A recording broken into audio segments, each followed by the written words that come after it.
السلام علیکم، پروگرام میں خوش آمدید۔ نئے سال کا پہلا پروگرام، آپ سب کو نیا سال مبارک۔ اللہ تعالیٰ پاکستان کے لیے اور تمام لوگوں کے لیے خوشحالی لائے، سکون لائے، امن لائے، سلامتی لائے۔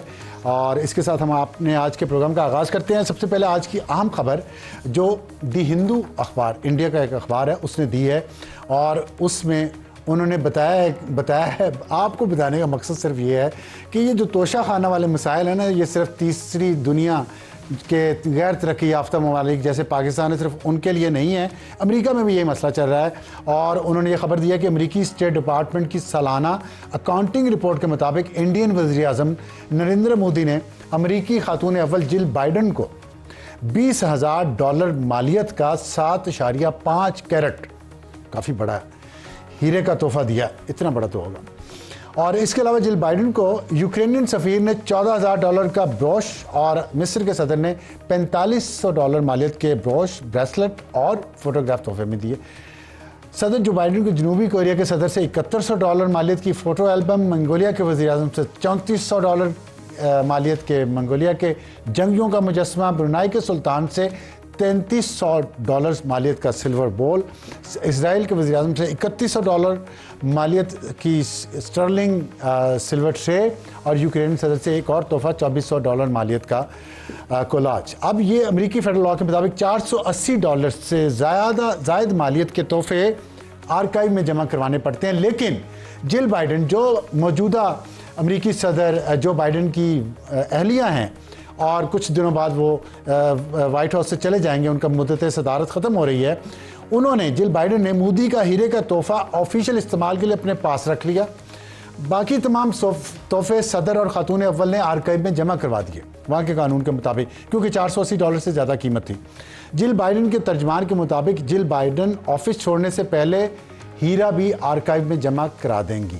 کوئی آفس سے جانے سے پہلے وہ جو رکھا ہوا ہیرا 7.5 کیرٹ کا، جس کی قیمت ہے $20,000، تو وہ واپس جمع کروا دیں گے، ٹھیک ہے۔ لیکن دوسری طرف ہمیں یاد آیا کہ یہاں بھی تو ایک توشہ خانہ کیس ہے، انڈیا کے وزیر اعظم اور جل بائیڈن کے درمیان جو چل رہا تھا ہیروں کا تبادلہ، تو یہاں پہ ہمارے توشہ خانہ کیس کی سماعت جو ہے 6 جنوری کو ہے، دوبارہ پیر والے دن، دیکھتے ہیں کیا اس دن فیصلہ آتا ہے۔ یہ مزید جرح ابھی جاری رہتی ہے، اور اس میں الزامات عمران خان سابق وزیر اعظم اور ان کی اہلیہ بشرا بی بی پر یہ ہیں کہ انہوں نے 2021 میں دورہ سعودی عرب کے دوران حاصل شدہ بلگری جیولری سیٹ توشہ خانہ میں جمع نہیں کروایا۔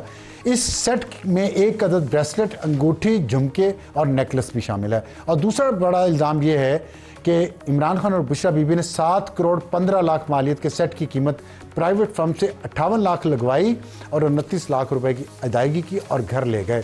تو یہ ہمارے حکمران طبقے پوری دنیا میں ایسے ہی ہوتے ہیں، دیکھتے ہیں کیا بنتا ہے۔ اور اس کے بعد ہمارے آج کے جو ٹاپ سٹوری ہوگی وہ ہے مذاکرات سے عوام کی توقعات۔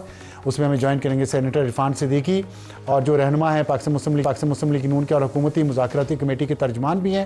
ان سے ہم بات کریں گے کہ جو چل رہا ہے اس کے پیچھے کیا موقف ہے مسلم لیگ نون کا، نواز شریف صاحب کا، عمران خان صاحب کے حوالے سے، ان کی رہائی کے حوالے سے، اور نواز شریف صاحب کیا سوچتے ہیں یہ جو پورے مذاکرات کا عمل چل رہا ہے اور جو سیاسی استحکام ہے یا نہیں ہے، اس پہ ان سے بات کریں گے۔ اور اس کے بعد ہمارا آج کا hot issue, P T I کو مذاکرات سے کیا ملے گا، اس پہ ہم بات کریں گے علی ظفر صاحب سے جو سینیٹر ہیں پاکستان تحریک انصاف سے۔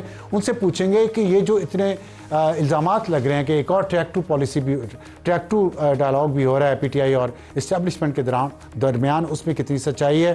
اور پھر ہمارا آج کا ایڈیٹوریل ہوگا، سال 2024 گزر گیا، 2025 شروع ہو گیا، اس گزرے ہوئے سال میں عدلیہ کی کارکردگی کیسی رہی، جس پہ چیف جسٹس قاضی فائز صاحب تھے اور وہ چلے گئے، اور پھر جسٹس یحییٰ آفریدی صاحب چیف جسٹس بنے پاکستان کے 26ویں آئینی ترمیم کے بعد۔ اس میں عدلیہ کی کارکردگی سپریم کورٹ کی اور اسلام آباد ہائی کورٹ کی۔ شروع کرتے ہیں اب ہم ہماری آج کی ٹاپ سٹوری سے، مذاکرات سے عوام کی توقعات۔ ہمیں جوائن کیا سینیٹر عرفان صدیقی صاحب نے، رہنما ہیں پاکستان مسلم لیگ نون اور حکومتی مذاکراتی کمیٹی کے ترجمان بھی ہیں۔ ابھی ان کی ملاقات ختم ہوئی ہے جے یو آئی کے ہیڈ مولانا فضل الرحمان صاحب سے، ان سے گفتگو کرتے ہیں۔ سینیٹر صاحب السلام علیکم۔ جی وعلیکم السلام۔ آپ کی ابھی ملاقات ہوئی ہے مولانا صاحب سے، مولانا فضل الرحمان سے، تو کچھ ہمارے ناظرین کو بتائیں گے کہ کیا خبر وہاں سے نکلی ہے، اتنی کیا ضروری گفتگو تھی، ملاقات تھی جو آج فوری طور